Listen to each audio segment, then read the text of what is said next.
Welcome to Vantage Points by Bricata. I'm Michael Evanoff, and I'm joined by my co-host, Carrie Guittard. Today, we're sitting down with Global Director of Corporate Security for Canada Goose, Ron Kornblum. In his role, Ron is responsible for safeguarding Canada Goose, their assets, employees, and customers. He combines advanced strategies, leading-edge technologies, and proactive vigilance. Prior to Canada Goose, Ron has a long history of excellence in corporate security with roles at Apotex, Purolator, Gap, and Walmart, where we actually overlap. Ron, it's a pleasure to have you. Thanks for having me. Glad to be here. What product is the most valuable in the Canadian Goose inventory? Well, we're well known, obviously, for our parkas, and probably from a value proposition, we have a jacket called Expedition, which is our marquee product for the coldest weather environments you can imagine. That would likely be the most costly or best product that we offer to date. Yeah. Does the high value of that item shift to the threats and how you really prepare security? It certainly plays a part. I think the high value of some of those products primarily is driven by the craftsmanship and how they're put together. But I think beyond that, many of the other products that we also manufacture and sell to our customer equally have a high level of care that's put into these garments. And it certainly puts a lot of different types of pressure in terms of how we protect them in such a way. High luxury fashion environment cannot be sort of that standard security concept in terms of how you protect it. Customers don't want that, and so we have to figure out new, innovative ways to do that.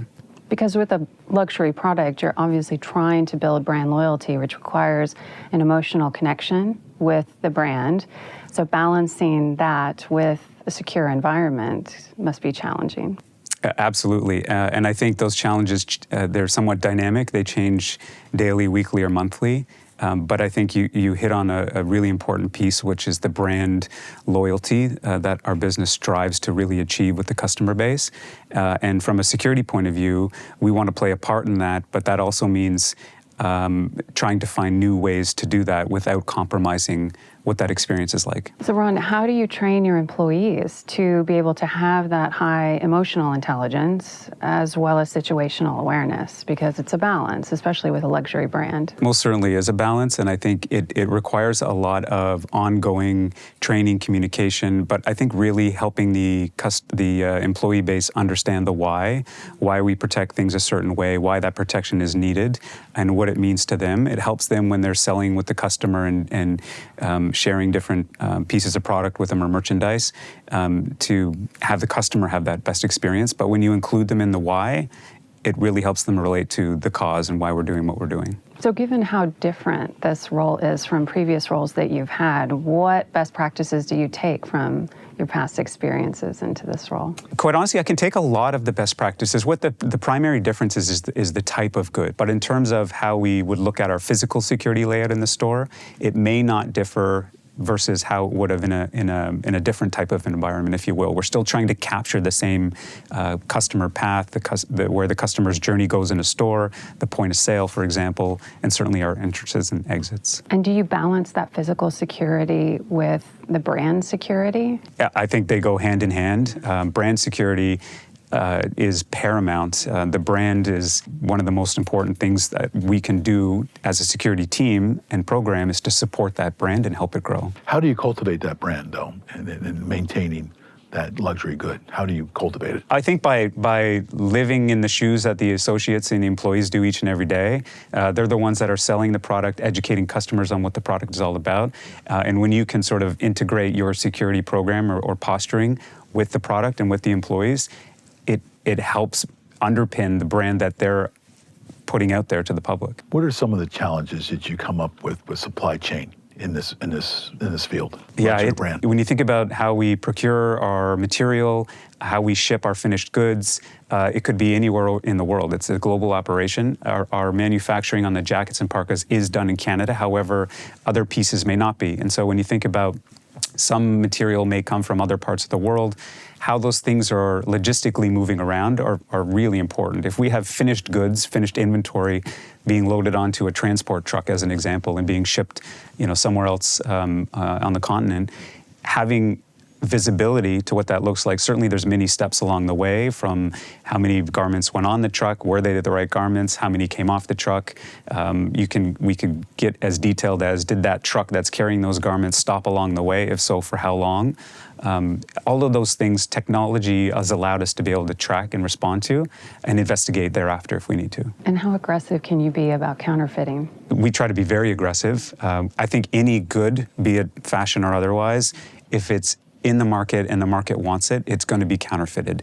It's not a matter of if, it will happen, and so you have to put safeguards in, and that's in design itself that we can help identify when we see counterfeit goods, and then when we do, trying to trace it back to where they're originating from. Both of us coming from Walmart, I know that administrative shrink was very big in understanding that situation. How do you guys, but since it's a luxury item, how do you guys basically manage no shrink at all, or get to about the lowest point? We're quite fortunate that we have a very strong shrink deterrence program, but I think the back-of-house shrink, or as it's known, administrative errors and things like that, still very important. If it's a matter of moving one decimal over in error, creating a entry into the GL account that was wrong, you can create a lot of shrink. I know this. And so I think in the environment we're in at Canada Goose, that's certainly something that's very top of mind, but the other elements as well, when it comes to external theft or even internal theft, we have to balance all of them. So on the internal theft piece of this, how do you approach that? In my personal and humble opinion, the biggest impact you can have is educating the employees in terms of not being shy about talking what internal theft is, but educating them in terms of what that means and what that does to the business, but also to them as an individual.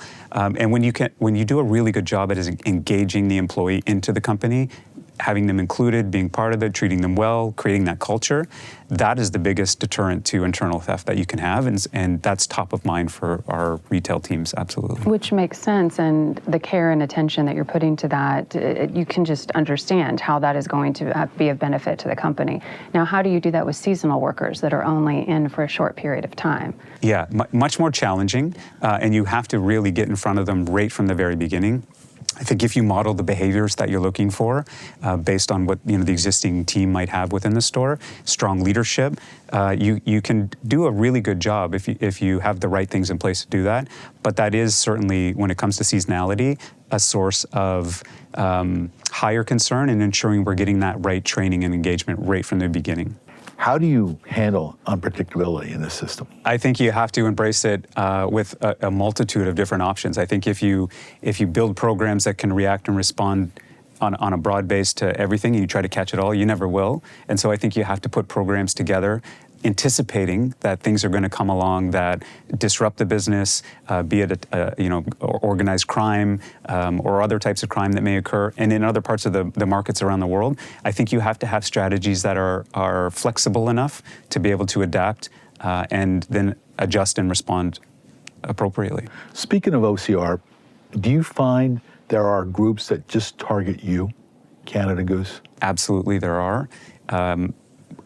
Our brand is getting to certainly a stage where, a lot of consumers know who we are, what we represent. They want a Canada Goose jacket or a garment, and so we're targeted specifically for those things. And in the organized crime circles, certainly in North America and other parts of the world, I've seen it where we were the target. And you shared before that you do all of your own in-house intelligence collection. Is that still the case? We have a team that does collect the intelligence. We use different solutions to help us procure that intelligence from around the globe, and then we filter it to make sure we're getting good intelligence, and then put plans together to deal with it. I'm curious about your cybersecurity strategy and how you really balance that with your physical security. Traditionally, and certainly in my experience, the cybersecurity teams are separate, distinct. They have their job and very important one to protect the cyber side of our stores, our businesses, our offices. Physical security, I think, integrates should with cybersecurity in such a way. How do you protect the rooms that contain the equipment, the LANs, the network connectivity, but even the processes in terms of how people access those rooms? How's access governance managed? And so there's this tie together that when it's done really well, cyber and physical can come together as one. And I think that makes a good team a great team. So you work as one team? Absolutely. So you've been in this business, retail business, for over 35 years. What changes have you seen? I think, if we start on the customer side, how customers shop has gone from, a weekly grocery shop or to the mall to we do it online, on my phone, on the way to work, on the GO train. And so that's changed tremendously. But I think how shoppers interact in a store, if you're like me, you want to be in and out in 3.5 minutes, where others like to spend more time. That may have sort of transcended time and is still is the same, but crime has changed. The ORC, if I go back to the early parts of my career, it was there, but certainly wasn't prominent, where over time, and certainly now, it's very much part of the strategy that you're building to protect against. So, and the way criminals are conducting crime. So organized crime going into a store and taking merchandise, to a more sophisticated, where they're doing something through cyber, e-commerce fraud, which can be just as equally debilitating to a business. That's changed. And I think with electronic commerce changing 15 or 20 years now, it's escalated to, before where you couldn't use a debit card in a store, where now you can tap a Visa. The crime that can happen in that spectrum is also enormous and can also be very detrimental. They can take a lot of money in one shot as opposed to a little bit here and there. Given that your C-suite, your CEO, probably gets some sort of threats, what are you doing in this space to further protection of him and his team? Historically, with other organizations, EP has been a central part of a broader security program, and a very important one. And my experience is, certainly if I go back to my Walmart days as an example, how you protect those executives is pretty critical, down to the smallest, minute things you can imagine. So, are there umbrellas in the car that you're transporting someone in? I learned the hard way, but very important. But the amount of work, I think, and intelligence that has to go into that type of program, so you understand the potential risks or threats well before, sometimes, that EP event, have to be part of that plan. And are you finding that you could do a better job or found better job at doing protection, or you think what you have is sustainable and okay? Is there always improvement going on, or what do you see in that space? I think the world is telling us that program has to continue to evolve. The events that we've seen around the globe with EP or lack of EP tells us that we have no choice but to continue to reimagine what that looks like, to reevaluate what the program we have is it working, and adapt as the world changes. And we've seen that just as recently as a few months ago. So, how has technology affected your executive protection program? I think, like anything else, it's certainly permeating into that program as well, and I think it needs to. I think if you think from a intelligence point of view and using AI as part of that executive protection program, it's having a big impact. And if you're not utilizing those tools, then you're falling behind. And so it's going to change it. It is changing it, and it's going to continue to do so. And this is identifying the threat before that threat actually happens to the principal. Is that absolutely doing your best you can do to identify where those threats might emerge from? No, absolutely. And are there digital tools that you provide to the executive team so that they can have better situational awareness? I think one of the things you balance with a tool like that is not overdoing it, and so not creating these alerts that otherwise create panic that doesn't need to be there. And so I think if you do a good job at really filtering out what you would want that executive to get, then that's a strategy you can take. And we do have that ability today. I'm still in the filter stage where I'd like to make sure I understand what's going there. I have eyes on it, so I feel comfortable there. But that is definitely something that I think, if not in the near term, soon enough, that you'll see that happen as well. Absolutely. I've noticed that you are a member of ACES and that you've held a number of leadership roles there. Is service a core value, and supporting the broader security ecosystem, is that something that you will continue to do? I certainly hope so. For me, I think having the opportunity to give back is critical. I put myself in my own shoes 15, 20 years ago. The support I was looking to leverage from those that had sort of gone before me was invaluable. And so I look at it as a way to give back, to support. With ASIS, I'm attending a conference next week where I'm a mentor in a speed dating mentee session, which I think is great. If there's anything I can impart related to the job, related to security, or even related to business dynamics, I think it's my job to be able to share that if I can help them in any way. And would you encourage your daughter to go into this career? Absolutely. I think I would try to steer her, or at least help her understand some of the pitfalls, but how vast our industry is. There are so many different ways that you can go with a security career. It doesn't have to be pigeonholed to that standardized thought of a security guard, which is one option. But there's just so many different ways you can go about it. So whatever motivated or engaged her, I would certainly support. Do you find technology a force enabler for you in a lot of ways, more so than in the past, or about the same as it has it been in the past? Way more than in the past. I think I don't think your security program is going to do what you want it to do if you haven't engaged technology, if you haven't engaged the advances in AI and what that means in the security industry. I think you're doing an injustice if you don't embrace it and figure out different ways that it can complement what you're doing. I don't think it solves everything, but I think when you find the right pieces of technology and AI, it can certainly enhance the strategies that you're putting in place. And it's certainly part of the programs that I put in place. What about heat mapping your customers and where the parts of the store? How has heat mapping helped you out in this space? Yeah, I mean, heat mapping certainly is an invaluable tool to a marketing team so they understand customer dynamics and where they're going. From a security point of view, you could also pull data and maybe look at it through a lens of, I've got a lot of people that are transversing through this part of the store. Maybe you're tracking dwell time, which could lead you to understand where you may need more security cameras or security equipment, but I think that's also an important data point as well. Can you share a moment of crisis where it changed the way you approach security? Yeah, I think being in the security world, you deal with, and certainly over 30 odd years, you deal with different crisis events over time, and I've had my share. I'm reflecting now, and I think about it, times where natural disasters have happened in Canada, wildfires, for example, where community access was stopped, where the organization I was with, it was probably the store where the community depended on the ability to get their food, their water, their clothing, and that was the only stop in town.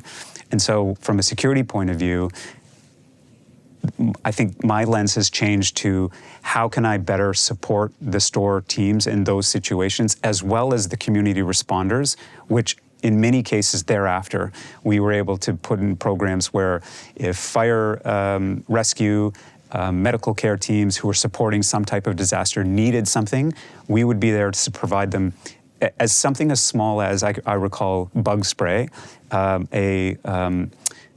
that we get them often, but a tornado had hit a northern part of Ontario, the province I live in, and it knocked out power to the community. It clipped a couple of homes, unfortunately. The emergency responders had to respond to this at night. And in that part of Ontario, bugs are bad, flies are bad. The best thing we could do for them was to give them bug spray, to give them a few jackets. And so being able to put programs together to support groups like that, from a security point of view, my view has shifted on that, almost to where I think it's a necessity, not something that we want to do, we need to do it. And do you invest in that relational capital? So do you partner with first responders, emergency managers? Any chance we get to build on a relationship like that, I think is critical. And I don't think it's self-serving. I think when you can build stronger relationships together, you just find the things you're trying to solve or the things that you might be engaged in together, when you have a relationship that's already built, it's just that much better, and it's the right thing to do. Is there anything that you would like to do for your program going forward that you're not doing right now? There's this aspirational view, like I would like to really do that you're not seeing right now? Yeah, I think... or are you happy? Yeah, I am happy where we are, but however, I know that can change tomorrow. I know it will change tomorrow. I think having my program designed in such a way that it can keep up with those changes in real time. And so we're not trying to redevelop all the time, that we're actually reacting in real time. And that's going to be likely, at least in my opinion, intelligence-based support, decisions, equipment, things that are going to help make our thinking faster and easier. Absolutely. Why did you take this job at this point in your career? It was not an easy decision. However, when I was in discussions with Canada Goose about joining, and I thought about, I had been for a long time in a retail sector, had moved into a manufacturing sector in pharmaceutical. Now I had a chance to go into an organization that was manufacturer and retail, and I had never done that. And the opportunity to do that with a global company, with a great brand, I just felt it was the right move. And be it early days, 10 months or so, it was definitely the right decision. Ron, thank you so much for your time today. It's really enlightening what Canada Goose is really doing with your leadership. Thank you. Thank you. I was so glad to be here. Thanks for having me. So how interesting is Ron Kornblum, given what he's doing with Canada Goose? We had such a fantastic conversation with him. I'm just going to grab my notebook because I took down so many notes. Of course you did. I'm a note taker. You know, he struck me as someone, again, who is a lifelong learner. So, Mike, what's the one key takeaway security professionals could learn from our time with Ron? I think the passion. I mean, it's not just a job, and that's to me that is key for having a CSO position that interacts with the C-suite. They're passionate people. You should be passionate about your job. You made a lot of work to get to that point, but you should like what you're doing. You should like the culture. You should like the product that you're putting out, and he clearly does. And I think, to me, having that passion, understanding, like you said, the lifelong learning, but being a practitioner, understanding and getting better every day, that to me is what stood out. Well, being in security, you can't turn it off. So if you No, you don't can't. have that passion, I don't know how you do it without complete burnout. I call it a DNA thing. It has to be in a DNA. You have to be hardwired either to protect or come to the rescue of something. And there's something there to serve at a higher being. Make yourself part of a group that is supporting a thing that's bigger than you. It's values. Yeah, absolutely. I mean, that's what drives me, and you know, service is at the core of that. And I get a lot of that from my family. You do as well. Yeah. So I definitely agree. It's in the DNA, and it takes another level of energy to do this work and to do it for many, many years and still come at it fresh and curious, Right. which I do. I mean, just being at Mercado One, there's so many different avenues of new learning, new ways of approaching things, and then meeting other colleagues from every different corner of the globe and having sidebar conversations. Now I just know there's so many more things I need to learn and homework I have to do. So it's an always-on profession, and you have to have a different level of energy to sustain that. And part of it, I agree with you, we get it from our DNA. I get it from my parents, you get it from yours, and that core value of service. And then, you know, really just finding ways to continue to be curious. The profession demands it. A good practitioner employs it.